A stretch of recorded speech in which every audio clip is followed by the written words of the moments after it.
Well, I think much depends on one thing, and that is that the end of the war and the fall of Vladimir Putin coincide. Because I don't think there's any way the Ukrainian state can live with a Putin-ruled Russia next door. And it's extremely important that Putin is defeated in this war, one way or another, either brought down from the inside or leaves office for some other reason because of the failure of the war. At the moment, this is not happening because I looked at a poll yesterday from Levada in Moscow. Putin's popularity is 81%. In other words, it's gone up since the war started, which suggests to me that Russians are getting a completely different message about this war from the one that we were getting in the West, which we know anyway from the Russian media. And they're being told that it's a special military operation. You're not allowed to call it a war. If you do call it a war, you get a 15-year prison sentence.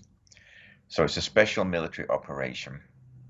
And the only Russians who are getting an objective view of this war are those who go through sort of independent social media or internet outlets out of the mainstream. In other words, people with a little computer savvy who know how to pick up foreign broadcasts and also independent media broadcasts, such as Telegram and others.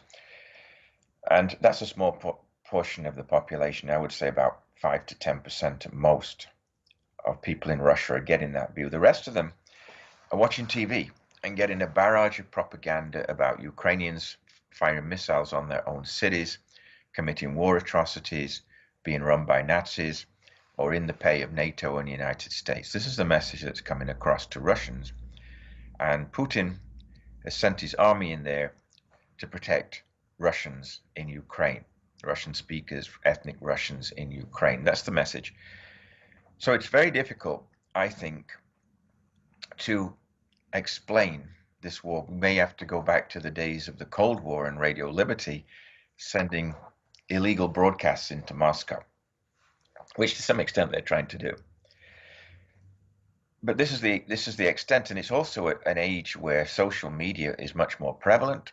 You can fight these kind of hybrid wars with information, propaganda, simply telling lies about what is happening, and the people cannot get an accurate picture.